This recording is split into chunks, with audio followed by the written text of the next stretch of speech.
السلام عليكم ورحمة الله وبركاته. شلونكم؟ شو اخباركم؟ ان شاء الله يا رب تكونون بخير وبصحة وبعافية. طبعا اليوم جبت لكم هذا الفيديو، حبيت اصوره واحتفظ بذكرى. بوقتها رحت يم بيت اخويا للكوت بقضاء بدرة، فرحنا له صدفة مفاجئة. فهو كان بوقتها مسوي مندي دجاج بالطريقة يعني المتعارف عليها، يعني اللي تكون الدفن مندي بالطريقة الأصلية، مو اللي احنا نسوي بالفرن وندخنه. بس نكهته كلش طيبة، طعمه كلش طيب، حتى يختلف عن اللي ناكله بالمطاعم تحسون بيه دخنة ريحة ودخنة الدخان بيها كلش هيجي يعني طاغية.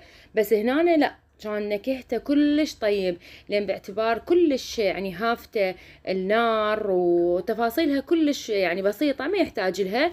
وتتبيلة الدجاج بهارات مندي ومخلي شوية معجون ويعني ومتبلها وملها شوية حامض، لا أكثر ولا أقل. راح تشوفون أثناء الفيديو. وهنا طبعا خلاها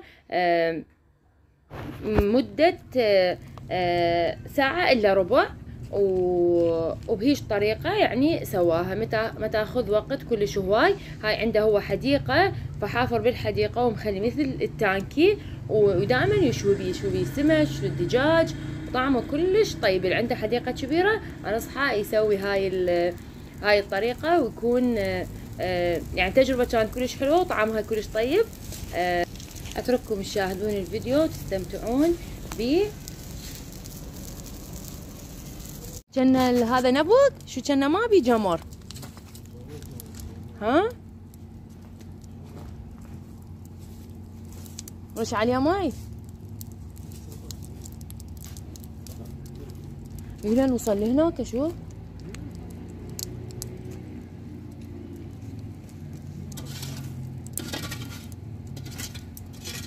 رش عليها ماي.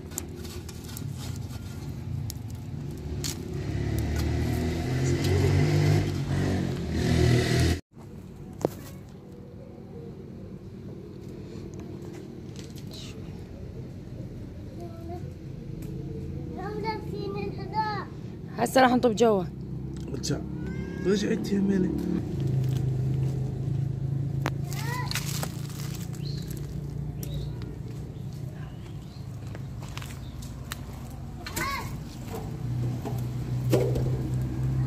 عم مخليه جوا تمن ومسوي وطيب يعني، بس ما يحترق. لو يحترق يلا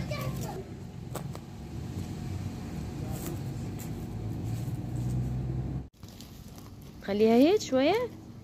قد خليها هسه 43 هذا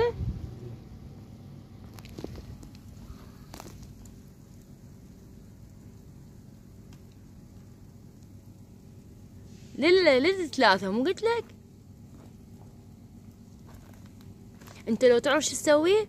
اول 10 دقايق تخليها هيك مفتوحة، ها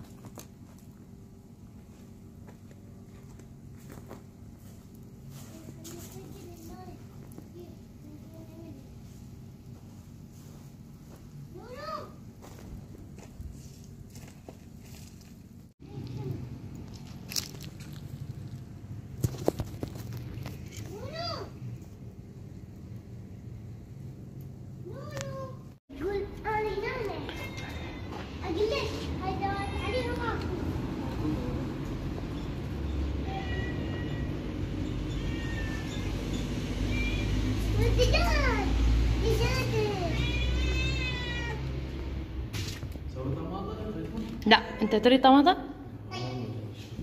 بجيب صمون شوي.